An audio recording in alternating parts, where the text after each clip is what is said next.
Для того, чтобы на чем-то участвовать в этой гонке, вообще нужно не только предмет, на чем ездить, так, но и где ездить. То есть должна быть создана инфраструктура. Для многих это удивительно, но до конца 2012 года в Якутии не было автоволокна. Вообще, в принципе. У нас не было населенных пунктов, где волоконно-оптические линии связи существовали. И только 21 декабря город Якутск, тогда Транстелеком, привел первую линию волоконно-оптической линии связи. И у нас началась новая эра, цифровая эра. Сегодня у нас 8600 километров волоконно-оптических линий связи по республике магистральных, из них 3600 построено за последние 2 года. И здесь, конечно же, огромную роль сыграл Ростелеком, который в партнерстве с нами работает не только по крупным городам, но и уже по малым деревням. У нас есть даже сельские районы, которые сегодня полностью, все населенные пункты имеют волоконно-оптическую линию связи. Сегодня 85% населения Якутии уже имеет доступ к оптоволокну. Это позволило на самом деле нам сегодня очень серьезно продвинуться в части цифровизации. Вот. У нас люди в самых удаленных, еще раз говорю, поселках могут сегодня уже смело, начиная от заказов по интернету, заканчивая уже разработкой своих каких-либо стартапов и их продвижением уже абсолютно на полном серьезе заниматься.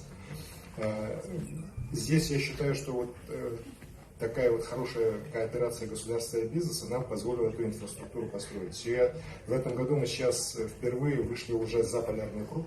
За полярным кругом Ростелеком в сотрудничестве с нашим муниципальным районом Оленевским и с республикой строят линию порядка 500 километров, и в конце декабря этого года у нас впервые появится вот оптоволоконная линия связи, уже расположенная за полярным кругом, с выходом уже на Северный Ледовитый океан в ближайшие годы. Это позволит нам подключить к оптоволоконной линии связи постоянные уже и алмазодобывающие наши компании. Большой интерес проявляют компании нефтегазовые, которые занимаются разведкой в тех районах. Конечно же, вот возможности оптоволокна нам дали возможность сейчас создать абсолютно новую индустрию в республике, индустрию IT-компаний. Совсем недавно, опять же, люди смеялись, когда слышали про то, что в Якутии развивается IT-бизнес, говорили, где IT, где Якутия, так, ну, вы там алмазы копаете, золото, уголь, ну, живите дальше. Да? Вместе с тем, вот в прошлом году, в декабре 2018 года, мы открыли IT-парк в городе Якутске, самый крупный на Дальнем Востоке, с площадью 10 тысяч квадратных метров.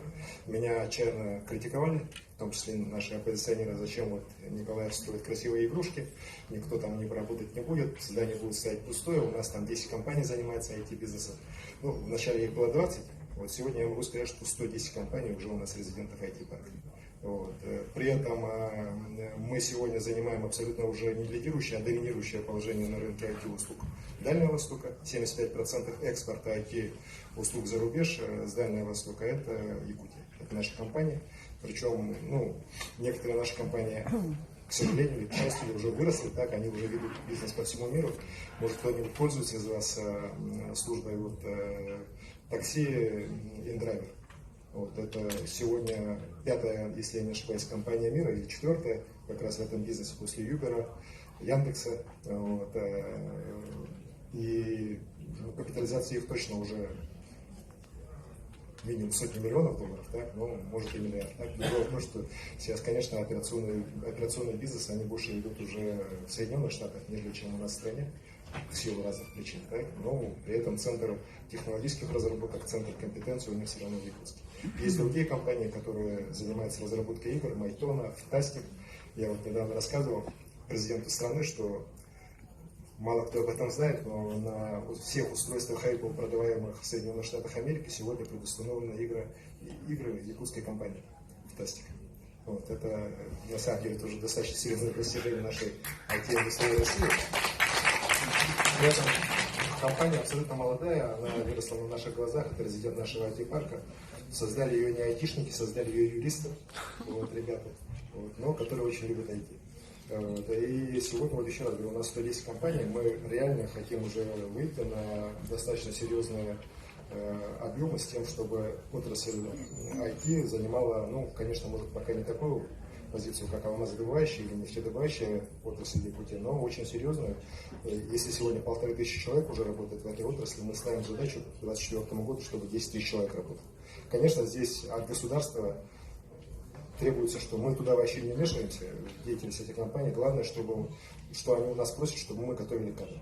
Это вообще в целом для страны достаточно серьезная проблема. Я сейчас с ней реально столкнулся, когда мы видим, что тех специалистов по математике, по IT-технологиям, которые готовят наши институты, наши университеты, их просто не хватает. Во-первых, они уезжают за рубеж, почему нет, да? Во-вторых, то, что в стране готовится, остается здесь, в Москве. Но вот мы в Якутске имеем очень серьезную математическую школу в нашем федеральном университете. Благодаря этому все-таки мы 200 человек каждый год у себя готовим, которые все востребованы в этой отрасли. Но нам-то нужно отличные ребята. Поэтому вот сейчас мы ведем переговоры со Сбербанком, чтобы вот школа 21, которую они здесь в Москве открыли, собираются в Казани, Санкт-Петербурге, все-таки не только в городах-миллионниках была представлена, но и в таких городах, как Якутск. Я считаю, что в этой части у нас достаточно будет продвижение. Если говорить о кооперации государства и бизнеса, здесь я считаю, что надо просто распределить четкое понимание, что должно государство, что должно делать бизнес. Государство — это, конечно, магистральная инфраструктура. Вот, я считаю, это определенные налоговые льготы, потому что здесь тоже вопрос назрел. Мы вчера как раз здесь встречались, губернатора по линии Ассоциации инновационных регионов ставили этот вопрос. У нас в этом году уже истекают налоговые режимы льготные для IT-компаний. Вот. И мы понимаем, что если мы сейчас в стране какие-то новые решения долгосрочные для льготирования деятельности IT-компаний не сделаем, то они очень быстро переберутся кто в Белоруссию, так, а кто и дальше. Вот. Это тоже понятно, потому что в IT-компаниях что им? Они сами, да и ноутбуки, так, больше ничего. Вот. И, конечно же, вот, льготы по особенности в части начислений по единому социальному налогу, в части НДФЛ, они, конечно же, на мой взгляд, нужны. И их, конечно, надо всему сообществу ставить для того, чтобы в ближайшее время новое правительство этот вопрос рассмотрело и уже какие-то инициативы в этой части появились. Потому что затягивать здесь нельзя. Зная наш механизм принятия решения, особенно вот предоставления налоговых льгот, это может очень серьезно затянуться с очень большими последствиями для всей отрасли. Вот. Я уверен, что если вот такая кооперация будет создана, вот именно с четким распределением ролей, то все у нас будет замечательно. Вот мы сейчас в Якутии, например, сейчас с помощью частного бизнеса создали портал OneClick Якутия. Он у нас уже начал работать. Я еще, будучи главой города Якутска, OneClick Якутск делал. Но сейчас это уже немножко другое. Это не только подобие активного гражданина Москвы. Мы впервые в стране в этот сервис включили вопросы экологии. То есть мы хотим, чтобы каждый гражданин мог участвовать в эко-мониторинге ситуации у себя на территории.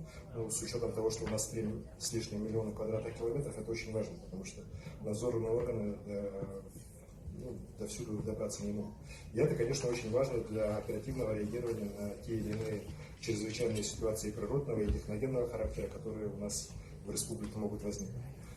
Более того, на этом портале мы опять же сейчас будем проводить отбор экопроектов от частного бизнеса, которые потом сможем через наши венчурные фонды профинансировать, помочь им вступить в программу наших акселераторов для того, чтобы и экопроекты, связанные с бизнесом в части экологии, у нас в республике работали.